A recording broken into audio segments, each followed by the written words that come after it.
70 years అయిపోయింది, 70 years దాటాడు. 70 years దాటినా కూడా తనకి ఆసక్తి అనేది పోలేదు.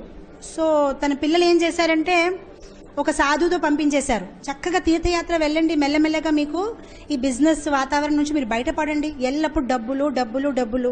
మొత్తం మీద ఈ సాధువు తీసుకుని వెళ్ళారు ఆ 70 ఇయర్స్ ఓల్డ్ మ్యాన్కి. మొత్తం అంతా తిరుగుతున్నారు. బృందావన్ వెళ్ళారు, తనకి ఏం నచ్చలేదు బృందావన్లో. ఇదేంటి అంత మట్టి మట్టి ఉంది, ఆవులు ఇటు అటు వెళ్ళిపోతున్నారు, నాకు నచ్చలేదు. ద్వారకా తీసుకువెళ్ళారు, బాగానే ఉంది కానీ సాంబార్ లేదు, ఇడ్లీ లేదు. సరే జగన్నాథ్పురి తీసుకువెళ్ళారు, ఇది అస్సలు బాగాలేదు, నాకు ఒరియా స్టైల్ ప్రసాదం నాకు ఇష్టం లేదు అంటాడు. మొత్తం ఈ సాధు అలసిపోతాడు, అయ్యో ఇతనికి భక్తి అనేది నేను ఎలా అసలు దీనిలో భక్తి అనేది ఎప్పటికీ రాదు అని. అయితే మొత్తం మీద వారణాసి తీసుకువెళ్తారు. సో వారణాసిలో హరిశ్చంద్ర ఘాట్ ఉంది. ఆ హరిశ్చంద్ర ఘాట్ దగ్గర ఏం చేస్తారంటే అక్కడ బాడీస్ని కాల్స్తారనమాట.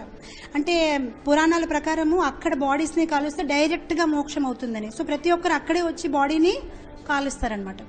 ఎప్పుడైతే వారణాసి హరిశ్చంద్ర ఘాట్ తీసుకుని వెళ్ళిపోతే ఇతను ఏడవడం మొదలు పెడతాడనమాట, శ్మశాన వైరాగ్యం, ఏడుస్తున్నాడు. అప్పుడు ఆ సాధు అడుగుతాడనమాట, ఏంటి మీరు అంతలాగా ఏడుస్తున్నారు, ఏంటి మీ రియలైజేషన్ అని. అప్పుడు తిన అంటాడనమాట, నాకు చాలా బాధాకరంగా ఉంది, జీవితం అంతా బట్టల బిజినెస్ చేసుకున్నాను, కర్ర బిజినెస్ చేస్తే ఎంత బాగుండేది, నాకు అసలు తెలియదు కర్రకి అంత డిమాండ్ ఉందని. ఎందుకంటే పుట్టిన వాళ్ళు ప్రతి ఒక్కరు చనిపోవాలి, కర్ర ప్రతి ఒక్కరికి అవసరమే, నాకు తెలిసి ఉంటే నేను కర్ర బిజినెస్ చేస్తాను కదా, నా జీవితం వృధా అయిపోయింది. అప్పుడు తను నమస్కారం పెట్టుకున్నారు, బాబోయ్ నేను మీకు భక్తి ఎప్పటికీ మీకు భక్తి నేర్పించలేనండి, మీ ఇంటికి వెళ్ళిపోండి. అది మన సిచ్యువేషన్.